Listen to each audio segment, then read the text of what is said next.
This is Future Proof, the show that packs your brain for the future. Your hosts are Robbie and Terry, both 15 years old. Every week, they argue about the jobs, the technology, and the big ideas headed our way. So you're ready before they get here. Welcome back to Future Proof, the show that packs your brain for the future. I'm Terry. And I'm Robbie, and today we're asking the biggest question of all time. Could we actually cure aging, and should we? Scientists are already extending the lifespan of worms and mice by flipping a handful of genes. We might be next. Worms, the heroes of science, quietly living forever in a lab while we're out here stressing about homework. Okay, but seriously, there's a company that reversed aging markers in mice by about 50% using a cocktail of proteins. 50%, that's not a tweak, that's a time machine. A very tiny, very mouse-sized time machine. Researchers call the underlying process epigenetic reprogramming. Basically, your DNA has a clock, and some scientists think they can rewind it. My DNA has a clock, and it's been running since 2011. I feel personally attacked by biology. The Hallmarks of Aging paper, which is like the Bible of this field, lists 12 separate reasons we get old. 12, you'd think one would be enough. Aging is just overachieving at this point. Things like telomere shortening, senescent cells piling up, and your mitochondria just quietly giving up on you. Mitochondria betrayal hits different when you remember they were supposed to be the powerhouse of the cell.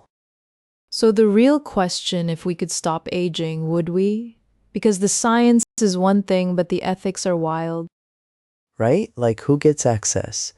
Because historically, amazing medical breakthrough and available to everyone equally don't always show up to the party together. If only wealthy people can afford anti-aging treatments, you could end up with a literal class of people who just never die.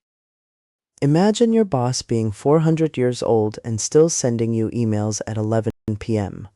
Horrifying.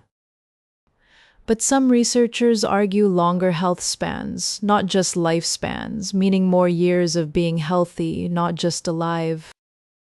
That's actually the key distinction, because living to 150 while feeling great is very different from just hanging on. David Sinclair at Harvard says aging itself should be classified as a disease, which would change how we fund and treat it. If aging is a disease, does that mean birthdays are symptoms? I have so many questions. But genuinely, that reclassification could unlock billions in research funding that currently only goes to treating individual age-related conditions. So instead of treating heart disease and cancer separately, you just fix the root cause underneath all of them. Exactly. Some scientists estimate eliminating aging could prevent up to 80% of all deaths currently happening globally. 80%, that number just sat on my chest for a second. It's enormous, and it means every conversation about aging is really a conversation about death, which makes people very uncomfortable. People are weirdly attached to the idea that dying is natural and therefore fine, but broken legs are natural and we fix those. There's a philosophical tradition called pro-mortalism. People who genuinely argue death gives life meaning, and we shouldn't tamper with it. I respect that philosophy the way I respect pineapple on pizza. It exists, people believe it, I don't get it. Though there's a real point buried in there. If everyone lives indefinitely, do we run out of room for new ideas, new generations? Would a 400-year-old scientist be more experienced and wise, or just really, really stuck in their ways? Probably both, honestly. And overpopulation concerns are real. Earth is already stretching under about 8 billion people. Although, to be fair, birth rates are already falling in most wealthy countries, so the math might not be as scary as it sounds.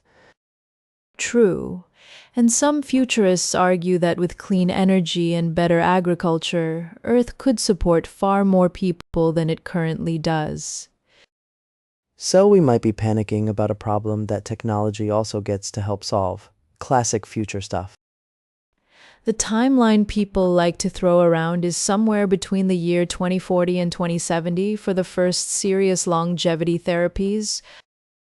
That means we might actually be alive to see it, which is either the most exciting or most terrifying thing I've ever said out loud. Maybe both at the same time. That seems to be the theme of this episode. If I had to vote right now, yes to curing aging, but only if the access is universal and we're honest about the trade-offs. Same. The science is thrilling, but the who benefits question has to be part of the conversation from day one, not bolted on later. Bolt-on ethics never works. Ask anyone who's ever read a dystopian novel, which is everyone, because they assign them in school. Bottom line, aging might not be inevitable forever, and that means the choices we make in the next few decades actually matter enormously. Your 15-year-old self might live to see a world where 15 is basically the new newborn. Wrap your head around that.